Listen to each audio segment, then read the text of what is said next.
Bien, amigos, en el cafecito de hoy vamos a compartir con José Ángel Aquino, ex miembro titular de la Junta Central Electoral. Muy buenos días y bienvenido. Buenos días, Suchi, Amelia, gracias por la invitación. Buenos días. Y por el cafecito. Siempre es un gusto. Hay una cosa, y es que la ley de partidos es una discusión importantísima, pero yo creo que aquí los acontecimientos de corrupción ya tintos en sangre,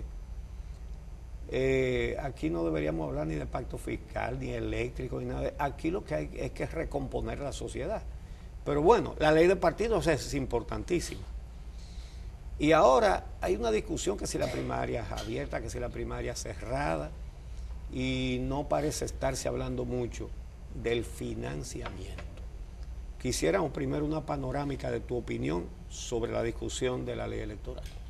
Bueno, en sentido general, la última información que dieron los legisladores es que ya hay un acuerdo sobre la mayoría de los artículos, sí, que solamente el artículo que tiene que ver con las primarias, con la fecha y el tope del financiamiento, sí, son los que están pendientes.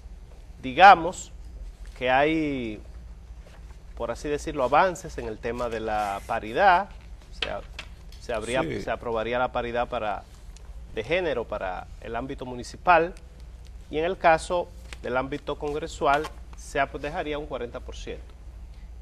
En el financiamiento, lamentablemente, parece que va a primar el mismo sistema que tenemos hoy, que es un sistema muy injusto, porque en ese caso tenemos que el 80% del financiamiento va a 4 partidos políticos independientes, los que sacan más de un 5%, los que han sacado en el último proceso electoral, y entonces se produce un desbalance. Recordemos que hoy la competencia electoral tiene un componente financiero esencial, o sea, el costo de las campañas electorales es muy alto. Y tú no puedes entonces ser competitivo como un partido pequeño si no tienes un apoyo relativamente importante. También se estaba proponiendo, pero eso no se tomó en cuenta, que no se dé igual financiamiento a un partido que va independiente que a un partido que va aliado. Porque al final un partido que va aliado depende de la fuerza mayoritaria. Exacto. Y no tiene mucho sentido el insistir con eso. Exacto. Bueno, ahí entonces está el otro gran tema, que es el tema de la democracia interna y específicamente de la elección de los candidatos mediante un determinado sistema. Yo he dicho que en ese caso nosotros tenemos varios escenarios. Hay un escenario que es quizás el más probable, que se quede todo como está y que cada partido político decida la forma en que va a escoger su candidatura. Ahí tenemos que tomar en cuenta que, por ejemplo, para las elecciones del año 2016, solamente el PRM realizó elección primaria para el nivel presidencial, pero tampoco las hizo para nivel congresual y municipal. En el PLD no hubo primaria, ni en el PRD, ni en el Partido Reformista. Hubo encuestas, entre comillas. Hubo encuestas en algunos casos y quizá una que otra primaria aislada, pero en sentido general no fueron métodos en los cuales se permitía la participación de la militancia. Y entonces tenemos el gran déficit del padrón electoral. El tema que limita el que se puedan hacer, por ejemplo, elecciones primarias cerradas, que quizás son las más ideales, es que los partidos políticos no tienen padrón electoral. En los últimos padrones, si nos ponemos a sumar los militantes de los partidos, nos va a dar 15 millones de personas. 15 millones de votantes. Exacto. O sea, sin sumar los que son menores de 18 años en el país, ¿verdad? Por ejemplo, el PRD tuvo un padrón para el 2012 de 5.700.000. El Partido Reformista, su último padrón fue de 4 millones y pico. El PLD fue 2.800.000. Y el PRM fue también 2.400.000. ¿Y eso da 15 millones de votantes o de habitantes? No, de votantes. De votantes, según 15 ellos. millones de votantes. Sí. Claro. Es decir, y los votantes son que proporcionan. Que es el doble. Es decir, tenemos 6.765.000 votantes en el último padrón electoral. Eso, Es decir, más del doble 2 veces y medio de los electores que realmente existen. Y entonces, ¿cuántos si hubiera 15 millones de electores, ¿cuántos habitantes habría? No, 20. Lo que eso demuestra es que hay una repetición de una masa de votantes en cada padrón y que no se puede hablar entonces de un padrón confiable. ¿Y no se puede utilizar esta situación como una oportunidad para transparentar eso? Eso sería lo ideal. En la mayoría de los países de América Latina se ha producido una reelaboración de los padrones electorales internos, pero eso se hace bajo la tutela del órgano electoral. Ya. No lo hacen los partidos por su cuenta, porque se ha demostrado que si lo hacen los partidos por su cuenta no son fiables. Cada sector interno va a intentar inscribir a sus seguidores y dejar fuera a los que no lo siguen. ¿Y qué tiempo podría tomarle a la Junta Central Electoral hacer ese cruce de información que entiendo que está digital? Lo que habría que determinar es si están utilizando el mismo sistema para hacer un cruce de información y determinar cuántas personas están repetidas en padrones y a partir de ahí hacer un levantamiento, ¿no? No, eso es relativamente fácil porque esa es una aplicación informática. Entonces, pero lo que sucede es que hay que hacer un trabajo de reinscripción de las personas. Porque es que en esos padrones, por ejemplo, probablemente tú aparezcan 2 o 3 padrones de eso y nunca haya dado tu autorización para ser miembro de un partido. Exactamente. Y aparecen personas de un partido Que son dirigentes en incluso. otro. Sí. Es decir, no son padrones confiables. Eso solo De se cero. resuelve con un reempadronamiento de cero. Y eso tiene que ser bajo la tutela del órgano electoral. Porque- eso sí puede tardar un buen tiempo. Exacto. Pero más que el tiempo, lo ideal es que los partidos estén de acuerdo. Ahora, ¿cómo se llama? Esa es, digamos, la gran incógnita. ¿Y tu receta cuál es? No, la tercera oferta o opción es el lado de las elecciones primarias.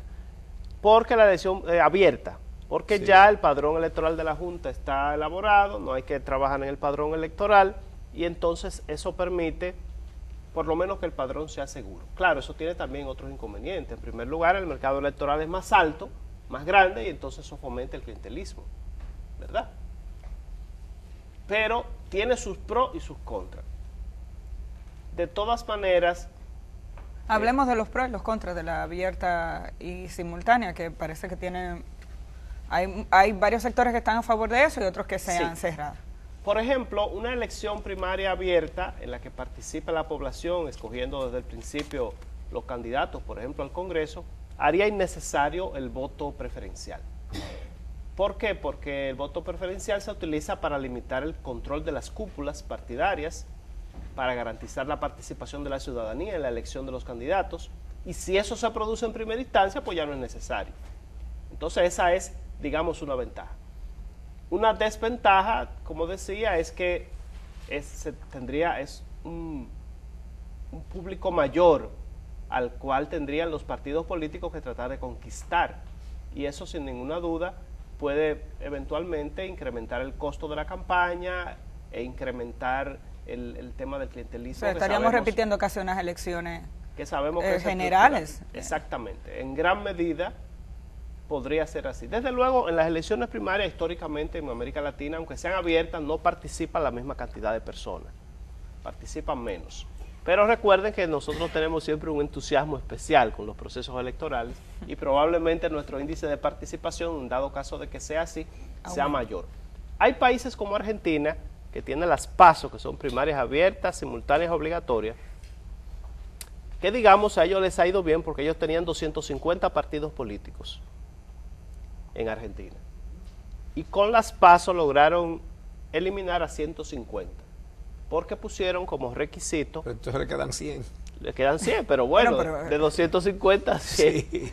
Ellos pusieron como requisito que el partido político que no alcanzara un 1.5% en las primarias no podía presentar candidatura. Y eso entonces, por así decirlo, Comienza a eliminar gente. es una barrera legal que comienza a concentrar la competencia electoral. Otro elemento que alegan los que defienden las elecciones primarias es que todo el mundo puede ir a votar sin temor a ser sindicado de un determinado partido. Un empleado público, por ejemplo, puede ir si las primarias son simultáneas, va y puede incluso votar por un partido de oposición y nadie en ese sentido puede sindicarlo porque todo el mundo está votando. Ahora, Independientemente del tema de las primarias y de la organización de la ley de partidos, Uchi introducía el tema diciendo las condiciones en las que estamos, ¿no? Estamos viendo casos de corrupción que ya son alarmantes. Bueno, estamos en medio de un caso en el que hay una muerte ligada a una denuncia de un posible caso de corrupción en una institución pública, y no es el primero. Una ley de partidos o una ley electoral, ¿cuánto puede ayudar y contribuir a la organización de un partido político de forma tal que comiencen a eliminarse miembros que probablemente cumplan con este tipo de actividades, o sea, que se metan en actividades corruptas? ¿Cómo se puede limitar el tema de la falta de institucionalidad, el tema de la corrupción político-partidaria con leyes como esta? Bueno, lo primero es la transparencia. Uno de los temas que se había planteado en la ley de partidos y que todavía está ahí vigente es que la nómina de donantes, de contribuyentes, sea pública, de manera que la ciudadanía sepa quiénes son las personas que están apoyando un determinado partido político.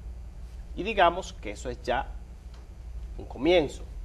Lo otro es que hay una serie de disposiciones, por ejemplo, la ley actual prohíbe que a los empleados públicos se les descuente para darle a los partidos políticos. Y es una medida correcta. Sin embargo, la ley de partidos, como se ha consensuado, ha eliminado esa disposición. O sea que en ese sentido estamos un poco en retroceso. ¿Cómo es? Sí. La ley actual, la ley electoral actual, prohíbe las exacciones a empleados públicos. Y se han puesto de acuerdo para quitar eliminar eso. esa parte. Pero yo no he oído a la oposición gritando.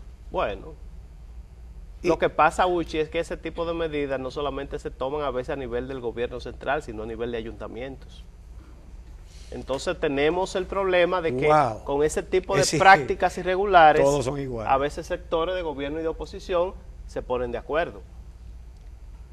Y definitivamente ese es un elemento negativo. Aquí, y hay muchos autores que lo han estudiado a profundidad, el tema de la corrupción está muy vinculado al tema del clientelismo, que ya no es un clientelismo eventual. Ya el clientelismo no es cuando llega el proceso electoral, te compro un voto, te doy una fundita. Ese es el clientelismo del pasado. El clientelismo de hoy es garantizar las lealtades electorales mediante incentivos permanentes, en muchos casos empleo.